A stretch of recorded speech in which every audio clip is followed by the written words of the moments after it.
it's trying to say that women have more agency, it seems like, in their sexual endeavors, and sort of reclaiming their sexuality or the freedom to do whatever it is that they want with their bodies.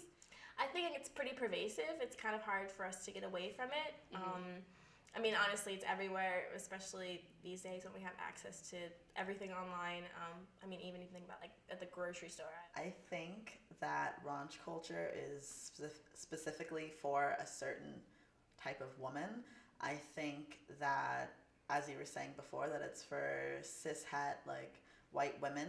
I think that women of color are hypersexualized, and it's not the same. Like the reclamation of like raw female sexuality isn't accessible to women of color, like to women of color, specifically black, like as a black woman. That's what I was looking at.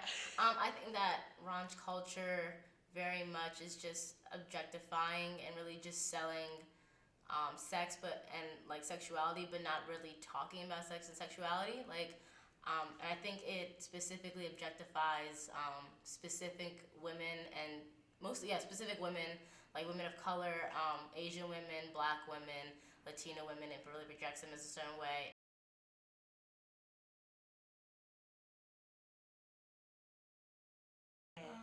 I think it's definitely something they've changed their persona to fit. If you can look from the beginning of their careers to how they are now, they're definitely much more sexualized. Any picture you see them in, they're basically half naked or, I don't know, in some kind of really sexual pose. Like, you know that they're trying to target the male audience in like any way they can. And I get that that might be some ploy to increase sales, but at the same time, I think it brings down their integrity. And What do you think about that? Oh, I think that's very important because, I mean, specifically like Nicki Minaj, Beyonce, Rihanna. Well, not Rihanna doesn't call herself a feminist, but she's super feminist. I don't know.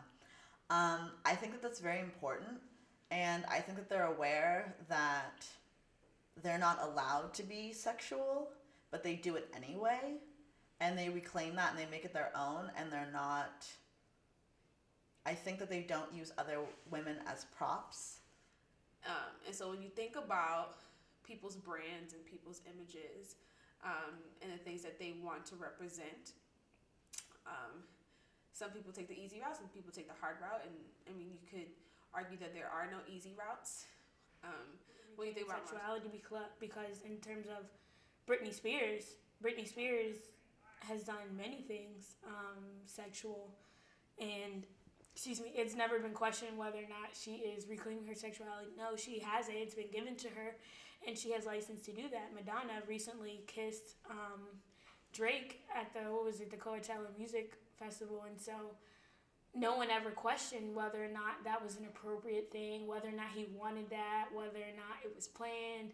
It was just given. People applauded it. Some people thought, wow, how daring, how brave of her, what a performer. But if that was a black woman, that would just be someone who was how inappropriate, how promiscuous. What is he in a relationship? Was he in a relationship? There would be so many things brought into question, but why is it only in question whenever it's a black woman?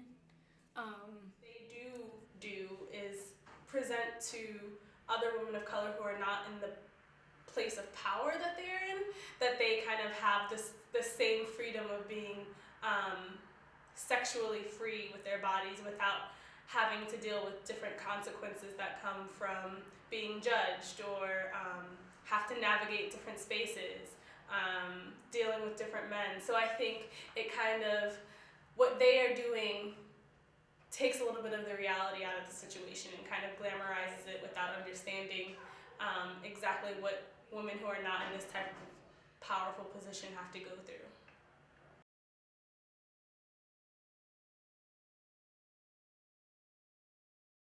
In my opinion, the end goal is having a space for women, or women feeling the ability to express who they are, whether that's in a sexual manner or not, without any sort of like repercussions. In addition to like perpetuating stereotypes, etc., etc. And so I would say that I think we're working towards that, but I don't think we're there yet. I mean, even thinking about Nicki Minaj and her Anaconda video. Like that's a very like hypersexualized type of song and video, and I understand. I mean, like you said, sex does sell, so it's an interesting thing to work around, I suppose. You know, like wanting to sell your image and reclaim your sexuality at the same time is a hard thing to do. But I think I think so, but I think it's very much more difficult for women of color because there's so much like stigma behind women of color and their bodies, and there's just this expectation for women of color to be a certain way and to perform sexually in certain ways, and I think it's very difficult for them to reclaim like their sexuality and like really be empowered in that, because even for myself, like it's hard for me to like be really confident and really in my sexuality when I know people expect me to be a certain way already, and I can't really like just be myself and like embrace it when other people are like, this is how you're already gonna be. I think it's important, yes, but I think that there are a lot of repercussions. I think that for survival, sometimes it's not as easy to reclaim sexuality because a lot of women of color are victims of rape and sexual assault.